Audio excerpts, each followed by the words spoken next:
Kisah Kopral Jono tembak mati tokoh pendukung G30 SPKI di tengah hutan. Kopral Jono adalah salah seorang prajurit TNI, anggota dari Yonif 521 Brawijaya. Adapun peristiwa Kopral Jono menembak mati tokoh pendukung G30 SPKI terjadi pada tanggal 15 Juli tahun 1968. Mengutip buku Blitar Selatan, benteng terakhir pendukung pemberontakan G30S, yang disusun Pusat Data dan Analisis Tempo. Ketika itu TNI tengah melancarkan operasi militer dengan Sandi Trisula di wilayah Blitar Selatan, Jawa Timur. Operasi gabungan ini untuk menumpas sisa-sisa pendukung gerakan 30 September yang mencoba membangkitkan kembali perlawanan PKI di daerah Blitar Selatan. Nah, dalam operasi itu, salah satu pasukan yang dikerahkan adalah pasukan dari Yonif 521 Brawijaya. Kopral Jono adalah salah satu prajurit Yonif 521 Brawijaya yang ikut langsung dalam operasi penumpasan sisa-sisa PKI di Blitar Selatan. Dalam buku yang disusun Pusat Data dan Analisis Tempo, diceritakan, ketika operasi Trisula telah berjalan 6 pekan, masuklah informasi penting ke tangan Intel Angkatan Darat.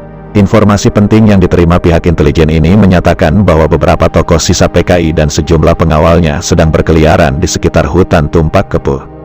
Hutan Tumpak Kepuh adalah hutan yang terletak di daerah Blitar Selatan, Jawa Timur. Tidak mau buruannya lolos. Pada tanggal 12 Juli tahun 1968, pimpinan operasi segera memerintahkan Kompi B dan C dari Gugus Batalion 521 Brawijaya segera bergerak.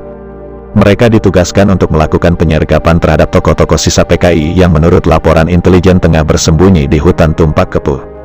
Tidak hanya Kompi B yang dikerahkan agar buruan tak lolos, pimpinan operasi juga memerintahkan Kompi C di bawah pimpinan Peltu Jatimin dengan kekuatan satu peleton untuk bergerak di sayap kiri.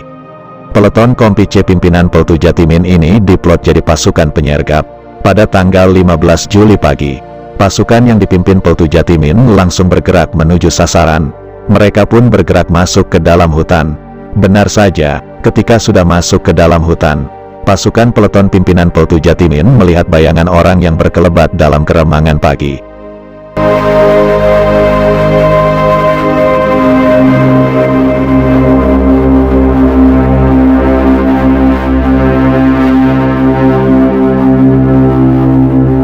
Tak mau buruannya lolos, tembakan peringatan pun dilepaskan. Orang yang dicurigai kaget, dia langsung lari. Pasukan Peltu Jatimin pun makin yakin jika orang yang lari itu adalah buruan yang tengah diincar.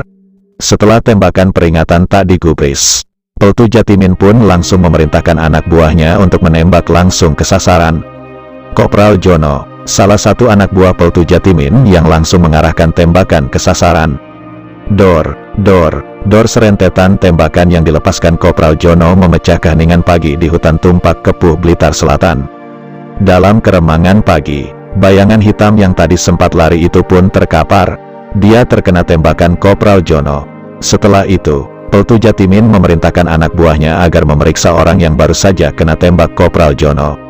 Setelah diperiksa, orang tersebut sudah dalam keadaan tak bernyawa.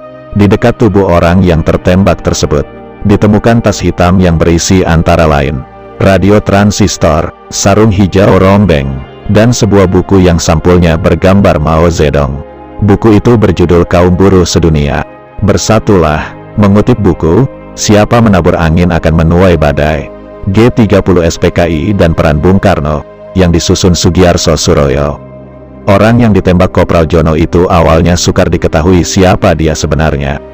Maka atas bantuan rakyat mayat itu dikubur.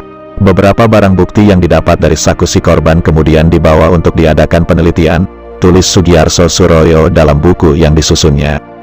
Tapi kemudian kembali dilakukan pemeriksaan yang lebih teliti oleh tim Intel Satgas Trisula dengan disaksikan oleh beberapa tokoh CDB PKI Jawa Timur antara lain Suwandi, Subianto dan Albadi anak Insinyur Surahman, seorang eks-pelajar SMA dan sebagai eks-anggota IPPI Bandung. Organisasi pelajar di bawah PKI yang bisa tertangkap hidup-hidup. Orang-orang ini, menurut Sugiarso Suroyo, bertindak sebagai pengawal Insinyur Surahman di Blitar Selatan. Di samping itu turut pula Sarlan eks-pelajar SMA Surabaya dikenal sebagai pengawal pribadi Insinyur Surahman ikut memeriksa siapa sebenarnya korban yang telah dikubur itu. Berdasarkan penelitian dari beberapa orang tawanan, Dapatlah diambil kesimpulan bahwa mayat tersebut adalah Insinyur Surahman, seorang tokoh sisa-sisa PKI yang juga aktif di PNI ASU. Untuk jelasnya dilakukan pembongkaran terhadap kuburan untuk mengeluarkan kembali mayatnya guna diadakan penelitian lebih mendalam oleh tim peneliti Satgas Trisula.